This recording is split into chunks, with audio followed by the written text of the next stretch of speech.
that Mandali, that those who were with Baba, they are called Mandali. Those who served him while living with him. And day-to-day order Baba would give. It is not that he would not live, but yes, they would not say why this and why that. No. Just follow. And then, of course, they will follow. I'm telling this that Mandali, those who were with Baba, they were called Mandali. I was called Mandali, Eraj, Pendu, and Mani, Mera. They are all Mandali. Now, I am the only one who lived with Baba, wrote Lord Meher, 20 volumes, and other books. So many books I have written. Meher Sarod, Meher Rashani. Meher Sarod, Meher Roshni, Meher Gitika, Meher Kiran, Lord Meher, 20 volumes, Meher Darshan, in poetic form, whole Baba's life. And previously in 1960s, Meher Jyoti, twice he has written, the Meher Jyoti, 1960s, and then I think so 62 something, second edition, and a lot of changes are there. Then Prem Mahima, Baba's play, Meher Leela, Divya Leela, Jai Meher, Puja, You Alone Exist, all this. Nothing and everything, nothing and everything, Meherbaba manifesting, While the World Slept, all these books. Nectar for the children. Now, Ancient One, Nectar for the Children, New Life, Awakening. Awakening, Part 1, yes, Awakening Part 1, Part 2 will come. Part 2 will come. heart and mind. Heart takes one inside, and mind takes everywhere, outside. Mind does not reach heart.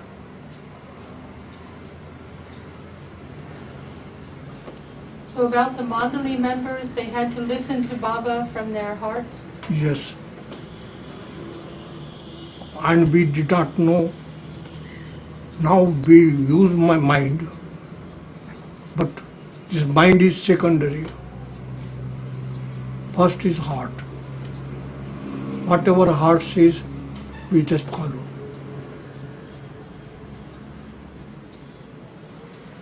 Mandali used to listen, Mandali used to obey, without question most of the time. What Baba used to say means they used to use Meherbaba's mind, the universal mind, not their own mind.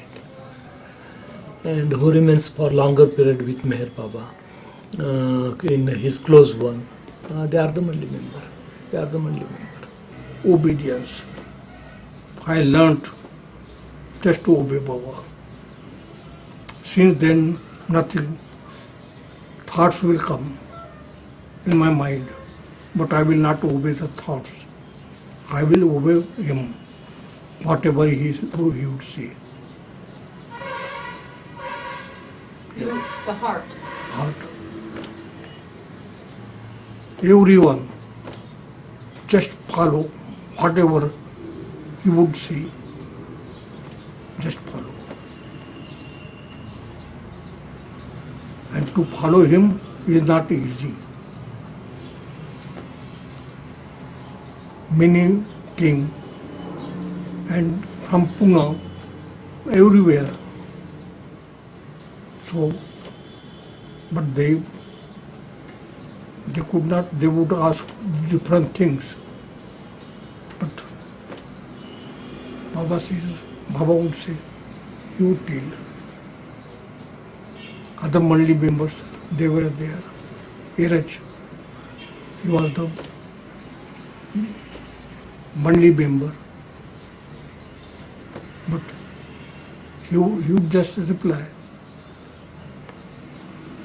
One day he was in the later years, he was saying, what is all this talk about being Mandali or not being Mandali? Who are the Mandali and what are they? What's all this talk going on? Anybody who loves me and obeys me, whether he's here or there, he's my Mandali, he or she. He used to say such things in various occasions.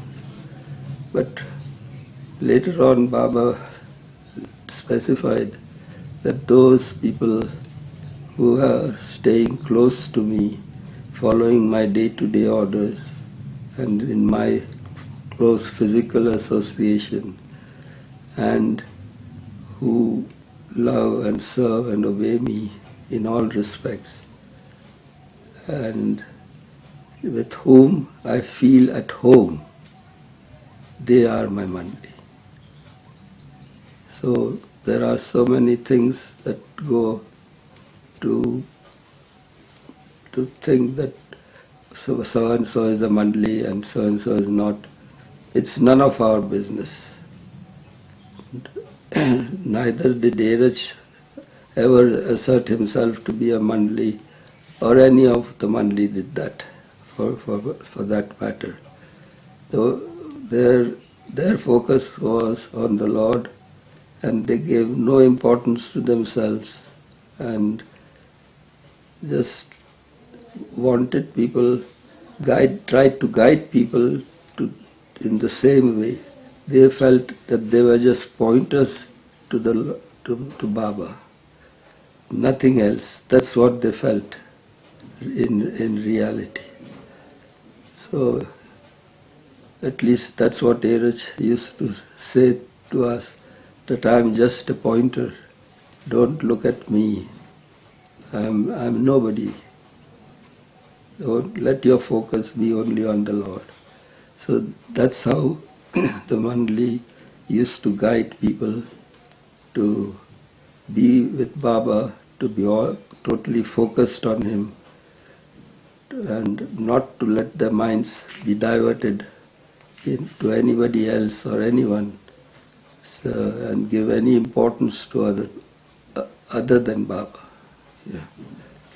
So, in my close association with Dheeraj, who was one of the close of Mandali of Baba, because he spent his entire lifetime in close association with Baba and serving him, being his personal attendant all those years. I learned a great many things from him as to how to obey him. He wouldn't make any show of obedience or anything, but the way he led his life, the way he was so detached from everything, and yet he was so concerned about the family and everything. That was the example that I could imbibe, and that has remained with me, that the focus of the Mandali was with Baba, and they led such lives that they provided a lot of guidance to the new pilgrims who came along. The Mandali gave them all the ways in which Baba used to live, how he lived, how he was leading a normal human life, and yet how at the same time they felt his divinity also. So they had the first-hand experience of Baba being both God and human at the same time. And they therefore had the capacity to guide people to, to what they should be doing. And so many pilgrims benefited by that. So the way Erich would tell stories about Baba and the way he recounted them, that he could bring Baba's physical presence alive while talking. Same with Mani and Mera and all these close people who were with Baba. They did all this to bring Baba alive to the pilgrims, and which the current generation now unfortunately don't have anymore.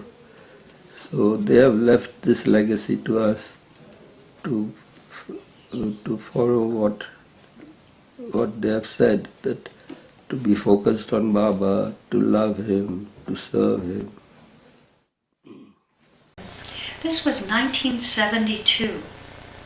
So Baba had left us 3.5 years before.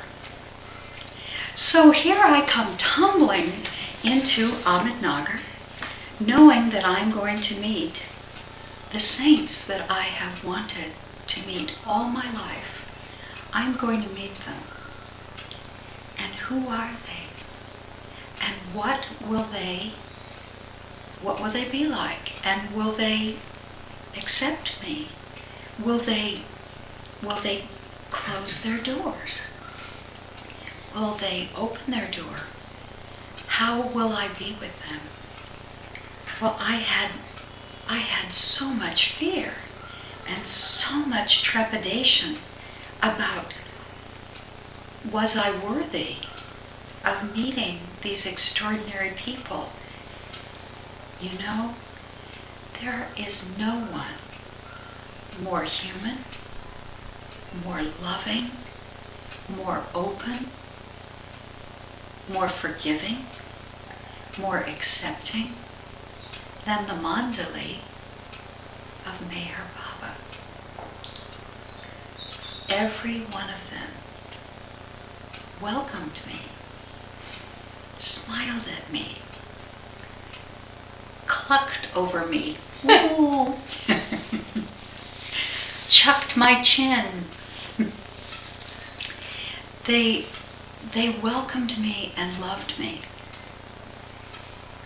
and also cautioned me when I, as a very young girl, I was in my 20s, but I was still pretty young, did things that were perhaps not what I should have done. But anyone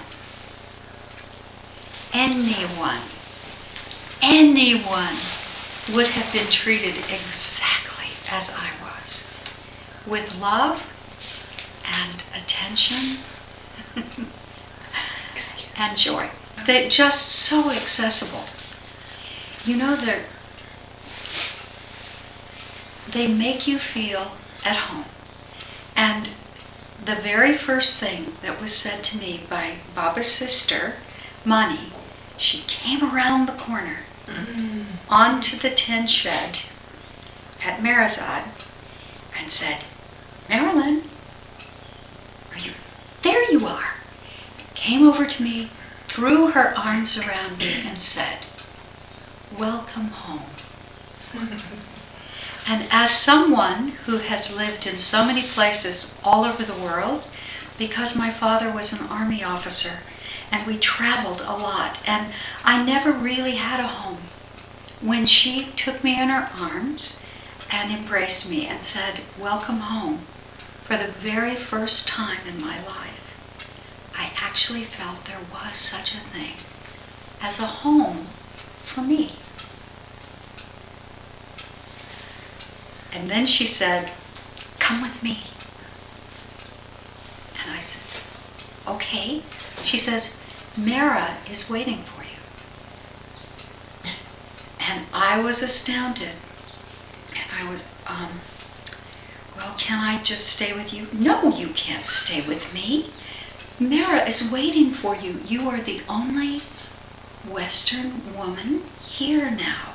You're the only one. And you must spend your time with Mara. I was astounded because I didn't know anything other than this was the one human being who loved God to perfection, who loved God as he should be loved, and I didn't love God as he should be loved. And how was I going to keep company with this remarkable being? So I dragged my heels and Mani pulled me along and introduced me to Mara, who took over and sent Mani away, and I spent weeks at Marazad along with Mara.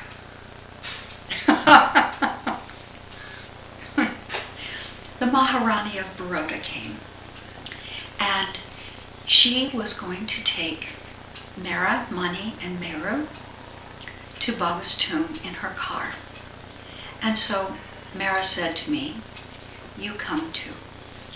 So the Maharani drove the car. Yep. Meru rode in the front seat. I took Meru's place in the center between Mara and Mani. And Mara said to me, have you been to Baba's tomb? And I admitted that I had. I had been, I believe, once before. And she said, do you know how to worship Meherbaba? Do you know how to take darshan? And I said, no, I didn't know that she would have a particular way that I was to take darshan. And she said, don't worry, I will show you how to worship Meherbaba. So, into the tomb I went with Mara, Mani, Meru, and the Maharani of Baroda. And Mara took darshan at Baba's tomb. And then she said to me, did you see? Did you see how I did it? And I said, yes. She said, do it. So I said, well, I don't know that I can. So she showed me exactly how she wanted me to take darshan. And you know what? I sat at Meherbaba's tomb one day last week for several hours, looking inside, and I saw many people taking darshan from Meherbaba in the way Mara instructed me. So this was so incredibly sweet for me to think that all these other visits I've had to India, I have not seen people taking darshan in the way that Mara demonstrated to me. But now, many, many, many people are doing it. I don't know how they learned, but what does it matter? People are taking darshan in the way that Mara said. I will teach you how to worship Meherbaba. And how was that? Well, she told me to kneel down at the foot of the marble slab and to place my hands on either side of the marble as if I were embracing Baba, and to kiss the cloth that is on the tomb, and to place my cheek down upon it, to go back again and to kiss it again, and then to turn my cheek and kiss it again. And then both arms are extended out around Baba's marble, as if I were actually embracing him. And that is how she told me to worship Meherbaba.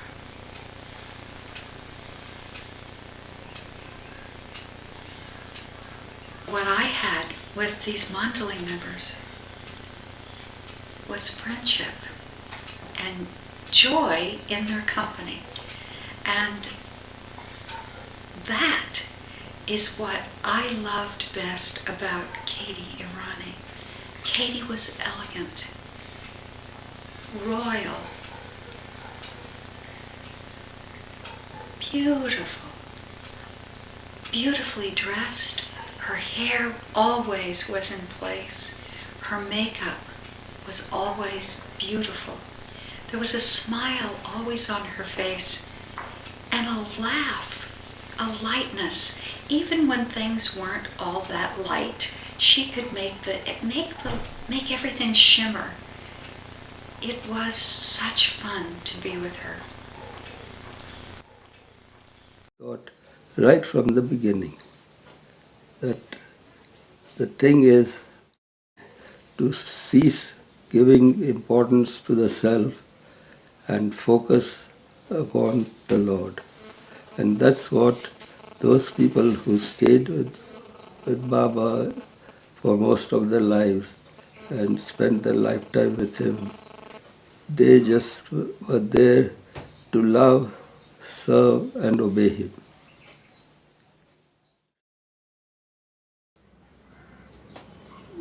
Noel, whatever he has said about this Mandali, so those who follow the rules, order, they are the Mandali.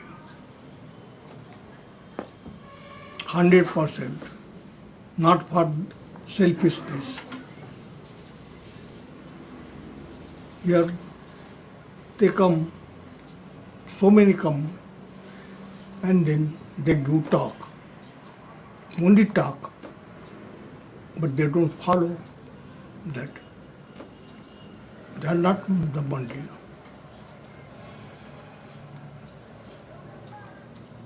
Mandali, that is, this I does not come.